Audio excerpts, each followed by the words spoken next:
또 하나님의 하나님 되시기를 소원하고 하나님의 그 살아계심에 우리 가운데 경험되어 지시고 만나는 시간 될 수 있도록 하나님 역사하여 주시옵소서. 한 주간 동안도 우리의 삶을 주님 앞에 내어드립니다. 우리의 연약한 것들, 우리의 악성과 학습들, 우리의 어찌할 바 없는 상황과 문제들을 주님 앞에 내어드리고 오직 하나님의 은혜와 말씀 가운데 메인받을 수 있도록 하나님 위로부터 오는 은혜가 넘칠 수 있도록 하나님 도와주시옵소서. 아버지, 각자의 삶에 여러 가지 문제 상황들이 있지만 그것이 아버지 우리가 예배 가운데 제한받지 않기를 소원합니다. 오직 믿음으로 주님의 말씀을 붙잡을 수 있게 하시고 주의 은혜를 붙잡을 수 있는 시간 될 수 있도록 하나님 도와주시옵소서. 이 시간도 주의 종이 하나님 말씀을 선포하고 가르치는 자리에 섰사오니 하나님 도와주시고 주의 성령으로 이끌어 주옵소서. 감사드리며 예수님의 이름으로 기도했습니다. 마태복음 3장 이어서 봅니다.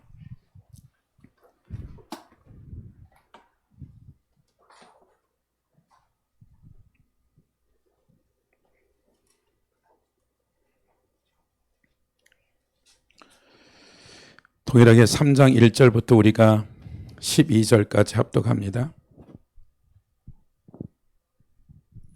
마태복음 3장 1절로 12절 시작. 그때 새로운 이리로 광야에서 전파하여 말하되 회개하라 천국이 가까웠느니라 하였으니 이거는 선지자 이사를 통하여 말씀하신 자라 일렀으되 광야에 외치는 자의 소리가 있으리되 너희는 주의 길을 준비하라 그가 오실 길을 곧게 하라 하였느니라. 이 요한은 낙타토롯을 입고 허리에 가죽띠를 띠고 음식은 메뚜기와 석정이었더라. 이때 예루살렘과 온 유대와 요단강 사방에서 다 그에게 나와 자기들을 죄를 자복하고 요단강에서 그에게 세례를 받더니 요한이 많은 바리새인들과 사두개인들이 세례 받는데 오는 것을 보고 이르되 독사의 자식들아 누가 너희를 가르쳐 임박한 진노를 피하라 하더냐. 그러므로 회개에 합당한 열매를 맺고 속으로 아브라함이 우리 조상이라 생각하지 말라. 내가 너희에게 이르노니 하나님이 능히 이 돌로도 아브라함이 자손이 되게 하시리라. 이미 도끼가 나한 뿌리에 놓여 있으니 좋은 열매를 맺지 않은 나무마다 찍어 불에 던지리라. 나는 너희로 회개케 하기 위하여 물로 세례를 베풀거니와 내 눈에 오시는 나보다 능력이 많으 나는 그의 신을 불기도 감당하지 못하겠노라. 그는 성령과 불로 너희에게 세례를 베풀 것이요 손에 키를 들고 자기 타작마당을 정하사 알곡은 모아 곳간에 들이고 쭉정이는 꺼지지 않는 불에 태우시리라. 아멘. 2절에 보면 회개하라 하나님 나라, 하늘의 나라가 가까웠다. 이 말은 이미 이제 왔다라는 거죠. 우리가 죽어서 가는 하나님 나라가 아니라 실제 우리가 살고 있는 이 땅 가운데 그 나라가, 새로운 나라가 임해져 왔다라는 것이죠.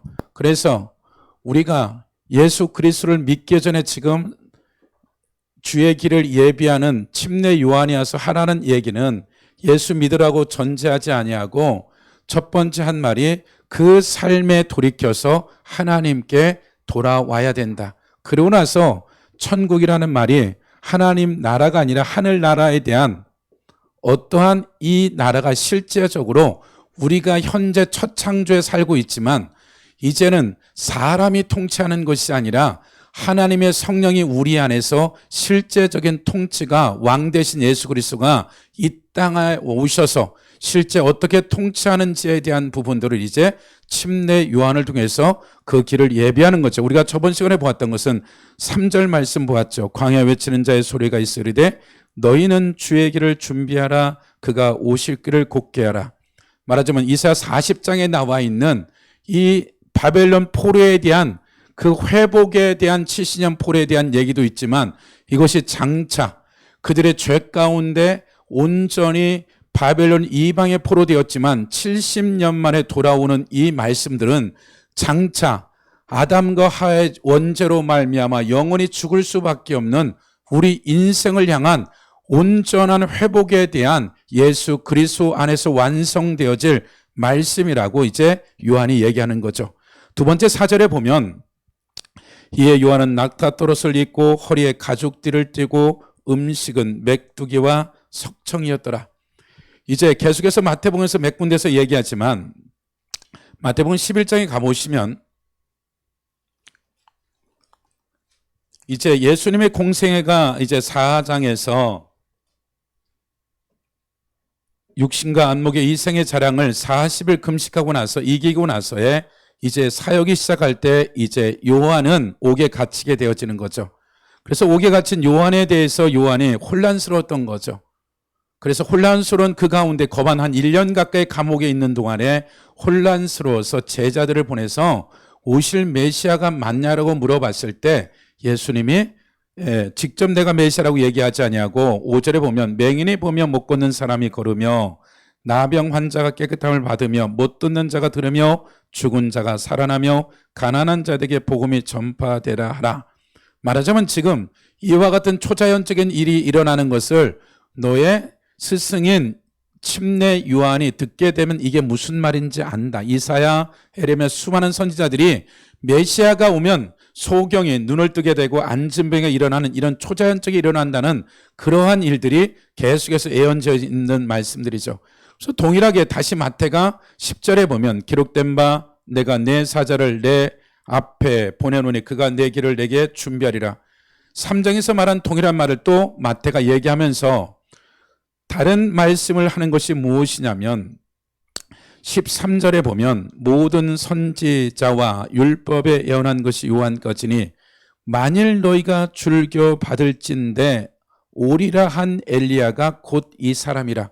말하자면 이 말은 예수님이 직접 얘기했던 것들을 마태가 지금 마태복음에 얘기한 거죠. 말하자면 말라기 4장 5절에 나와 있는 그 장차 엘리야를 보내겠다는 그 엘리야가 누구냐면 이 요한이라고 지금 얘기하는 거죠. 그럼 우리가 먼저는 열왕기 1장으로 가보시면 열왕기 1장으로 가봅시다.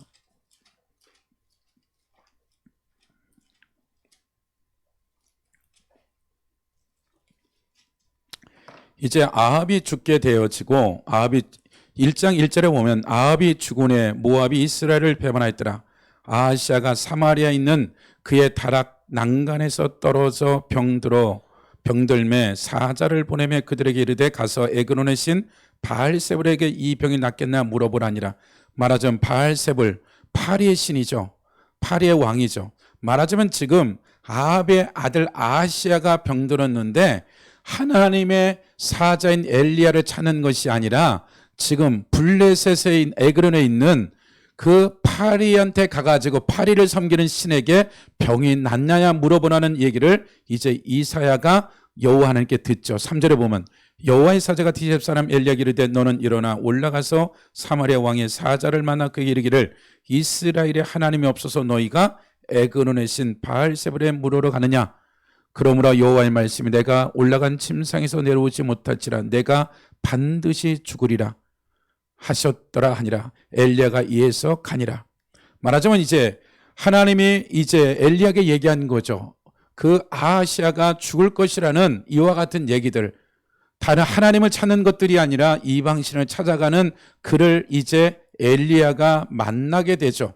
그 만남이 이제 5절부터 우리가 같이 읽어볼까요? 8절까지만 읽어봅시다. 시작. 사자들이 왕에게 들어오니 너희는 어째 돌아왔느냐 하시니 그들이 말하되 한 사람이 올라와서 우리를 만나 이르되 너희는 너희를 보낸 왕에게 돌아가라. 그에게 구하여 여호와의 말씀이 이스라엘 하나님이 없어서 내가 에그론의 신 바알세불에게 물어보려. 그러므로 내가 올라가 침상에서 내려오지 못할지라 내가 반드시 죽으리라 하셨다 하라 하더이다. 왕이 그들에게 이르되 올라가서 너희를 만난 이 말을 너희에게 그 사람은 어떤 사람이더냐. 그들이 그에게 대답하되 그는 털이 많은 사람인 허리에 가죽띠를 띄었나이다 하니 왕이 이르되 그는 디셉 사람 엘리야로다. 그러니까 말하자면 지금 그 당시에 아하시아도 하나님의 사람인 엘리야가 있다는 걸 알았다는 거예요. 근데 지금 마태가 오늘 또 하나의 인용 구절이 무엇이냐면 그들이 그에게 대답하되 그는 털이 많고 많은 사람인데 허리에 가죽띠를 띄었나이다. 그래서 하나는 이사야 40장에 나와 있는 이 말씀과 열왕기에 나와 있는 엘리야의 그 모습에 대한 것들을 인용한 것이죠. 그럼 우리가 잘 아는 대로 이제 솔로몬 위에 남북이 나누어져서 남과 북이 나누어져서 지금 아합이 죽고 아합의 아들이 지금 통치할 때는 여로보암이 실제로 솔로몬 이후에 북이스라엘이 10지파로 나누어지면서 지금 이 엘리야가 이 땅의 선지자로서의 그런 사명을 감당하게 되는 거죠. 그런 거짓 아합과 동시대에 이제 엘리야가 선지자 노릇하게 되는데, 우리가 잘 아는 대로 여로보암이 자꾸 3대 절기 가운데 예루살렘으로 예배하러 내려가니까 북이스라엘의 마음이 요동칠까봐 이제 베델과 단에 금송아지를 섬겨놓고 절기 때 갈 필요 없다, 금송아지가 대신 하나님이다라고 이제 일반 사람들을 제사장 삼아서 이제 제사 집례를 지내는 엄청난 이 죄를 짓게 되는 거죠. 하나님이 나라를 10지파를 쪼개서 주었는데 네가 다윗과 같이 하나님 말씀대로만 산다면 내가 너를 축복하겠다는 약속을 받았는데도 불구하고 보여지는 어떤 현상들 때문에 두려워서 그가 이러한 베델과 단의 금송아지를 섬기는 일들을 그가 22년 동안 하게 되죠. 그러면서 그 아들 하람이 동일하게 2년을 하게 되어지고, 그 다음에 이제 그 왕조가, 그러니까 22년을 세고 그 아들이 2년을 하게 되죠.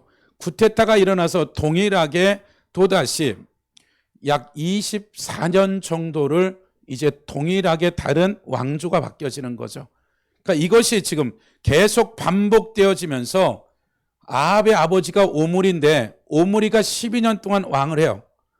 이제는 베델과 단의 왕을 저기 세울 뿐만 아니라 시돈에 있는 바알을 들여와 가지고 나라 전체로 그 나라 전체를 국교화 삼는 일에 문을 연 것이 누구시냐면 아합의 아버지 오므리가 12년 동안 해서 심지어는 오므리 법전을 만들어서 하나님을 믿는 자들을 쳐 죽일 정도의 이와 같은 시돈의 온전한 그들의 우상들을 갖고 오죠.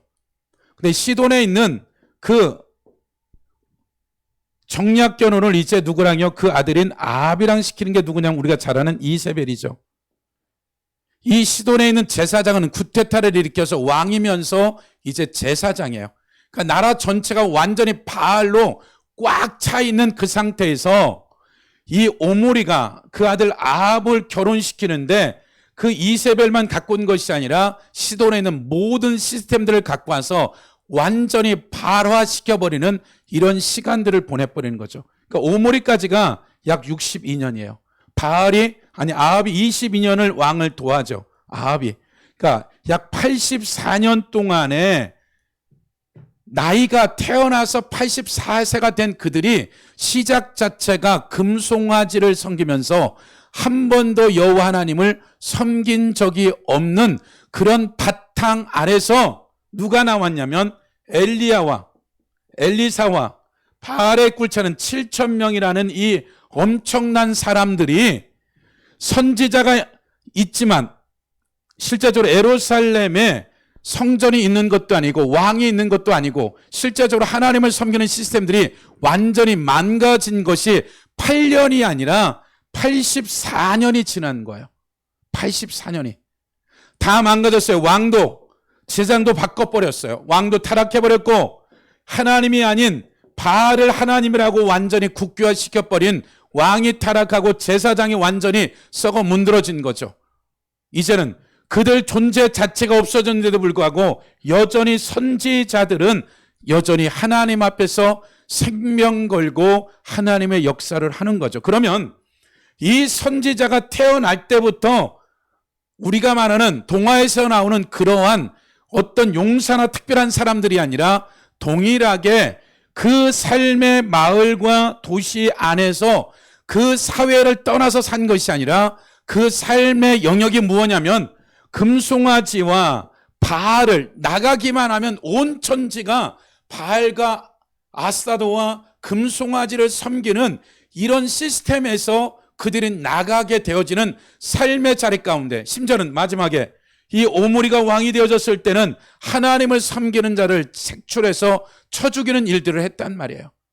그 다음엔 이 시돈에 이사벨이 와가지고 그 아버지 뱃속서부터 태어날 때부터 바알을 섬겼던 이가 왕비로서 와가지고 모든 시스템들을 동일하게 아합을 조정하고 전체를 정치, 경제, 사회, 문화적 영향력을 끼치게 되는 거죠.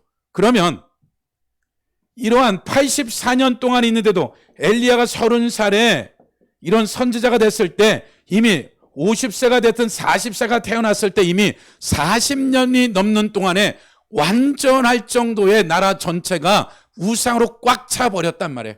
그런데 엘리야라는 이 엘리야가 어디서 하늘에서 불명화 타고 올라가듯이 하늘에서 그냥 뚝 떨어진 게 아니라 어머니 뱃속에서 10개월이 있었고 30살이 되어야만이 선지 노릇한단 말이에요.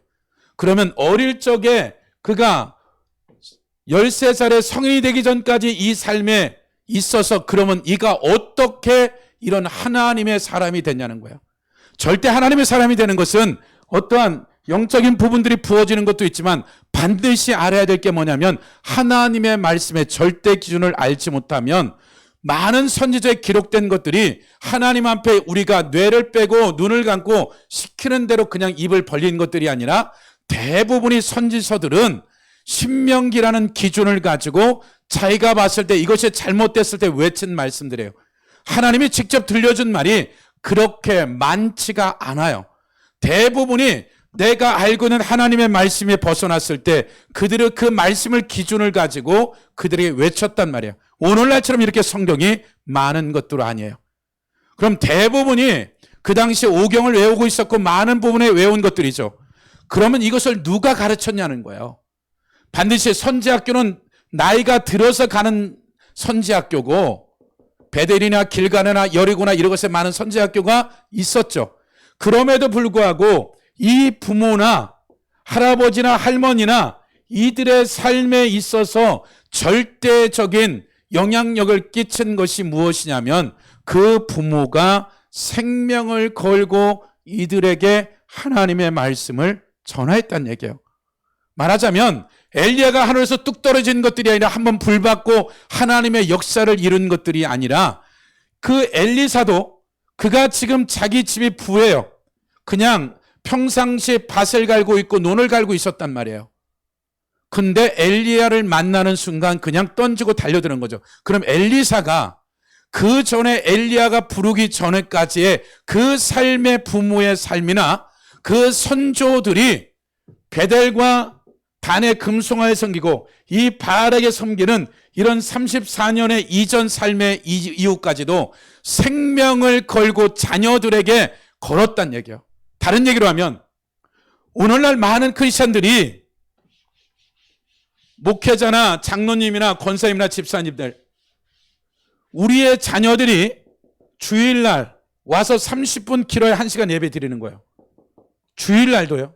24시간 중에서 월요일부터 토요일까지 이들 자녀들에게 어릴 때부터 유치원 초등학교 때 영어 학원을 보내고 그 인생의 좋은 대학 가기 위해서 이루 말할 수 없는 투자를 하는데 부모가 이 아이들에게 성경도 안 익히고 성경도 모르는데 일주일에 학원은 일주일 내내 4일 5일 가도 성적이 오를까 말까. 근데 이 아이들이 일주일 내내 기도도 안 하고 성경도 안 읽은데 일주일에 30분 1시간 와서 아이들이 6년 동안에 초등학교 때 와서 주일학교 1시간도 집중력이 어렵죠. 겨우 10분의 설교를 해야 되고 찬송과 기도하는데 5분 10분의 집중력을 해도 그 시간도 집중이 안 되는데 나머지 6일간의 삶은 지 멋대로 산단 말이에요. 그럼 이들에게 교회에서 가르치는 시스템들이 일주일에 하루밖에 안 되는 거예요. 심지어는 어떻게 돼요? 중간고사, 기말고사, 평가가 있으면 주일도 못 나오게 학원 가야 되는데 그럼 이 아이들이 이렇게 해서 좋은 고등학교, 중학교 가서 대학교 가서 이들이 선교사 될 것 같아요? 뭐라고 얘기해요? 우리 자녀를 성공시켜서 잘 돼서 하나님 영광에 쓰인대. 어떻게 이 20년 동안에 하나님을 모르는데 대학교 가서 하나님께 영광을 돌리고 사회에 나가서 하나님을 하겠다고? 아니요. 이제는 20살 넘으면 뭐라고 그래요? 엄마는 9세대래. 아버지 9세대. 세상 모르신대. 누가 그렇게 가르친 거예요? 부모가 세상 성공시키려고 다 투자한 거예요. 하나님 앞에 투자한 것이 아니라 이들을 이 시스템에 투자한 거예요. 조금 더 가보면 이제 50이 넘고 60이 가까워지면 이제 무슨 생각하는 거예요? 내가 노년에 자식 의지하지 않고 먹고 살아야 되는데 연금은 들어있나? 잘 생각하셔야 돼요. 60이 넘은, 죄송한데 저를 포함해서 죽을 준비를 해야 되는 거예요. 왜? 이게 지금 영원히 죽고 사는 문제가 그날이 오면 계산해야 된다니까요. 하나님의 나라가 여러분이 생각하는 처럼 그 정도의 허접스럽고 개판인 나라가 아니라니까요. 내가 하고 싶은 대로 멋대로 살다가 하나님 나라 가는 나라가 절대 성경을 알면 알수록 그렇지 않단 말이에요. 그럼 내가 지금 무엇을 먹을까 무엇을 입을까 일생 동안에 살아왔어요. 심지어는 돈이 있는 사람은 어떻게 해요? 내가 조금 돈을 더 모아서 내 손녀 손주의 집이라도 하나 주게. 믿지 않는 사람 그럴 수 있어요. 이게 지금 생각해 보셔야 되는 거예요. 생각해 보셔야 되는 거예요. 내일이라도 하나님의 영원한 것이 있다라는 이 결단을 하지 않으면 우리는 세월이 어떻게 흘러가는지 모르고 흘러가 버리는 거예요. 왜 이런 얘기를 하냐면 제가 교회만 있는 것이 아니라 일주일에도 거반 40명, 50명의 목회자들이나 70%가 저보다 또래나 나이가 많은 사람들이에요. 집사님, 권사님, 목사님, 원로 목사님. 충격적인 거예요. 40년, 50년 신앙생활을 했는데 문제는 끔찍한 거죠.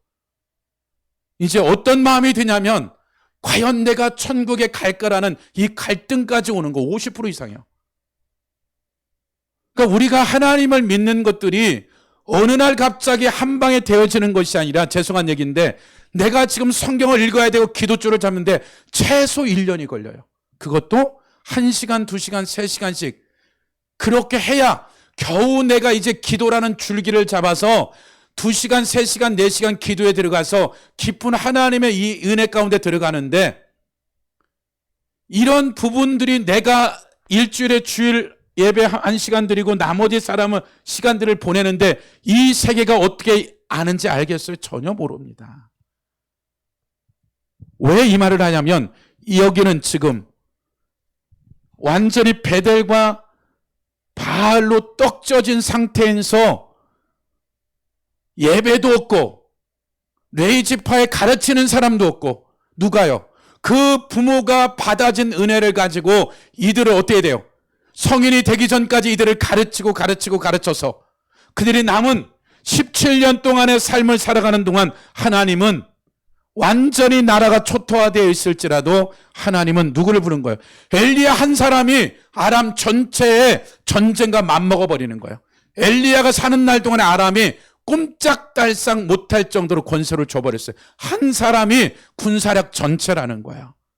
이 나라의 군사력은 60만이지만 하나님의 교회, 하나님의 선지자와 같은 하나님의 사람이 없다면 이것은 그냥 무너지는 거예요. 그렇기 때문에 여러분의 삶에 있어서 우리가 이 엘리야가 이와 같은 얘기를 이 마태가 끌어집어낸 이유가 뭐냐면, 말라기 이후에 스룹바벨 성전이 지어지고 나서 430년이 지나서야 예수 그리스도가 온 거예요. 그러면 말라기 마지막에 이미 타락해 버렸어요. 누가 성전문을, 이 스룹바벨 성전을 닫았으면 좋겠다 라는 그 이후에 430년 동안은 공식적으로 선지자도 하나님의 말씀도 완전히 암흑기였단 말이에요. 그리고 나서 예수 그리스도가 왔으니 지금 이 430년도에 이 마태가 마태복음을 쓸 때나 예수 그리스도가 왔을 때 그 아합보다 더한 이 나라 전체가 어느 정도가 되냐면, 이제 마카비 왕조로부터 시작되어져서 대제사장직을 레위 지파가 가져야 되는데 이제 누가? 유다 지파가 갖기도 하고. 이상해지는 거죠. 심지어는 이제 어떻게 돼요?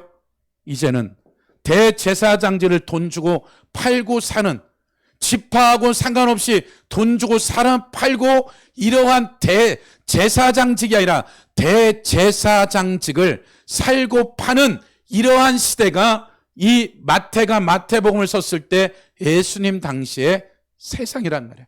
그런데도 불구하고 엘리야 시대도 그랬고 그 다음에 예수님 당시에도 그랬고, 여전히 그 안에서는 예수님이 갔을 때 이 엘리야와 엘리야 시대보다 더 악하고 악한 세대가 로마의 통치 아래서 모든 영적 지도자들이 서기관 바리새인들까지 타락해서 오직 돈과 세상 정치를 향해서 달려가고 있는 그 와중에 누와 같은 12 제자 같은 사람들이 있었고, 무엇인가 하나님 앞에 한나 같은 자들이 있었고, 이런 말할 수 없는 시므이 같은 자들이 있었다는 거죠.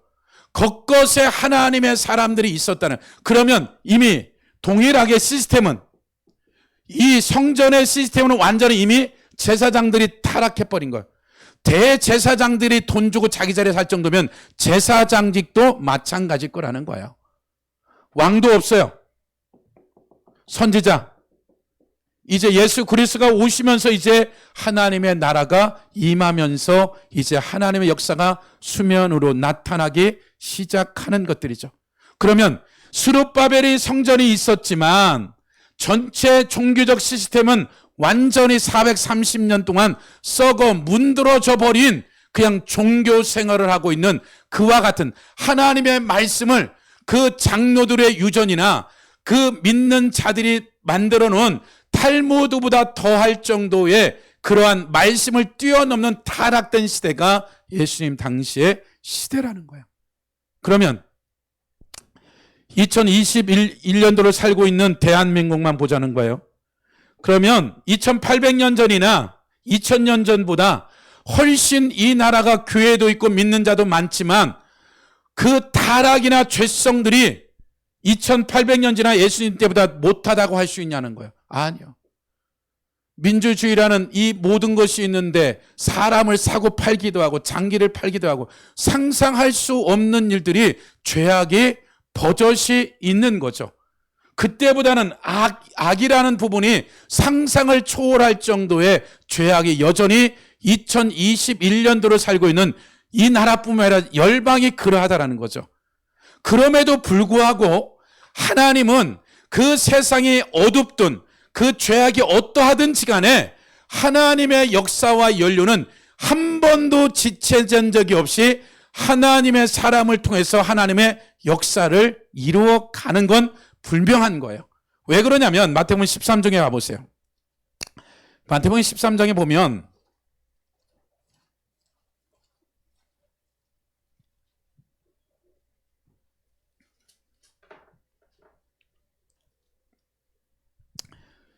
(13장) 17절 보세요. 내가 16절, 마태복음 13장 16절, 너희 눈은 봄으로 너희 귀는 들음으로 보기 있도다. 내가 진실로 너희에게 이르노니 많은 선지자와 의인이 너희 보는 것들을 보고자 해도 보지 못하였고 너희가 듣는 것들을 듣고자 해도 듣지 못하였다. 엘리야, 엘리사, 다윗, 모세까지 포함해서 여호수아, 모든 구약에 나와 있는 선지자, 어떠한 의인일지라도 예수 그리스도 안에서 구원받은 하나님 나라 가운데 이런 것들을 듣도 보도 못하였다. 이전에는 알래야 알 수가 없었다. 왜? 예수 그리스도가 와야지만이 이 모든 것을 볼 수 있고 들을 수 있고 알 수 있는 시대가 오기 때문이라고 얘기하는 거죠. 11장, 마태복음 11장 한 번 더 보시면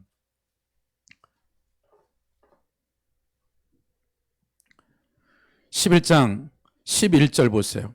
내가 진실로 너에게 말하노니 여자가 낳은 중에 침례요한 세례요한보다 크니가 일어남이 없도다.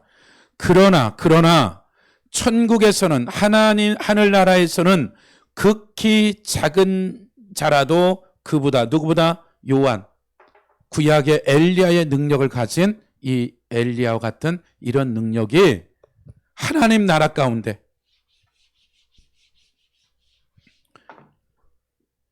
천국이라는 하늘나라라는 이 나라 가운데 예수 그리스도의 피로 구원받은 자들은 요한을 얘기할 때 뭐라고 그래요? 굉장히 진실로 너에게 이르노니 여자가 낳은 중에 요한보다 크니가 일어남이 없도다. 그러나 이 하늘나라에서는 지극히 작은 자라도, 이 얘기 뭐예요? 예수 그리스도로 말미암아 핏값으로 구원받은, 원죄와 사망과 음부가 해결되어진 이 구원받은 이들에게 있어서는 이 요한이라는 이가 엘리사급의 이러한 능력을 가진 자들인데 이와 비교할 수 없다라고 지금 성경은 평가하는 거죠. 그러면 저나 여러분의 삶에 있어서 하나님이 우리를 구원하시고 우리에게 주신 하나님의 능력과 성령이 우리 가운데 거하시는 성령의 능력은 구약의 어떠한 선지자들보다도 듣도 보도 못한 것들을 들을 수 있는 그러한 은혜를 주셨고, 능력조차도 엘리야나 엘리사급에 생각하는 침례 요한보다 큰 자라고 하나님은 정의를 내려버렸어요. 그럼 저나 여러분이 누가 여러분을 평가하든 하나님이 우리의 정체성은 엘리야나 침례 요한보다 뛰어난 자들이고, 다윗이 우리에게 있어서는 선망이고 모세가 이루 말할 수 없는 영원스러운 일을 했을지라도 그들이 보고자 하는 것들을 보지 못했고 듣는 것을 듣지 못하는 하나님의 마지막 하나님의 역사를 위한 예수 그리스도의 핏값으로 구원받으신 하나님의 백성들의 영광이, 예수 그리스도가 말한 마태복음 13장이나 11절에 말한 이 말은 진리고 사실이란 얘기예요. 그럼 문제는 하나님이 우리의 정체성을 이렇게 정의 내렸고 우리에게 있어서 하나님이 동일하게 저나 여러분의 삶에 있어서 내 부모가 그렇게 못 가르쳤을지라도 여러분이 하나님의 인생 가운데서 20대, 30대, 10대 예수 그리스도를 만나게 된 그 시간부터 하나님은 한 번도 여러분들을 포기하지 아니하고 하나님의 장성한 분량에 이르는 엘리야보다 침례 요한보다 뛰어난 하나님의 사람으로서 각자의 부르심을 받은 하나님의 역사를 이루게 여러분을 부르신 거예요. 내 부모가 나를 못 가르쳤을지라도 하나님의 어찌된 은혜인지 이 나라 민족을 위해서 기도하는 열방의 중보자들이 됐던 누군가의 기도를 통해서 내가 부모도 믿지 않는데 내가 예수를 믿게 된 그 시간부터 하나님 아버지가 영적 아비로서 나를 버리지 아니하시고 나를 지금까지 인도하시고 계신 거죠. 그럼 이제 우리의 부모와 연이 끝났어요. 그럼 나는 내가 예수를 믿게 된 내 정체성은 이런 본래 능력을 가진 자들이에요. 그럼 내가 하나님 앞에 시간과 삶을 내어드리기만 하면 하나님은 이 약속의 말씀, 거짓말 아닌 사실이 된 이 요한보다 엘리야보다 어떠한 의인들이 보고 듣고자 하는 그보다 더 큰 하나님의 나라의 역사가 이 땅 가운데 이루어지는 이 역사적인 일들 가운데 저나 여러분을 부르셨다면 이제 저나 여러분들이 해야 될 일은 무엇이냐면 이 나라와 민족과 열방을 향한 하나님의 뜻도 있겠지만 여러분들이 하나님을 만나야 되고 하나님을 알아가야 되고 하나님을 여러분이 만나지 않는다면 여러분의 인생이 한순간에 무너지는 것이에요. 돈, 명예, 건강 한순간에 무너지는 거예요. 그래서 여러분이 이제 내 자식을 낳고 손주, 손녀를 보는 사람들은 무엇해야 돼요? 내가 내 자식 잘못 키운 거 회개하고 내 자녀들과 손주 위해서 1시간, 2시간 기도하면서 이들이 하나님 만나야 됩니다. 이들이 하나님 만나서 이 인생을 하나님이 책임져야지 이들의 어떤 라이센스나 세상의 명예나 권력이 이들을 책임지지 않습니다. 하나님의 사람은 하나님이 다루시기 때문에 하나님 못 만나면 아무리 세상 가운데 성공한다 하더라도 하나님이 연한이 되면 다 깨버리기 시작해요. 그보다 더 중요한 게 생명이기 때문에. 그래서 저나 여러분의 삶에 있어서 우리에게 주어진 연한이 있어요.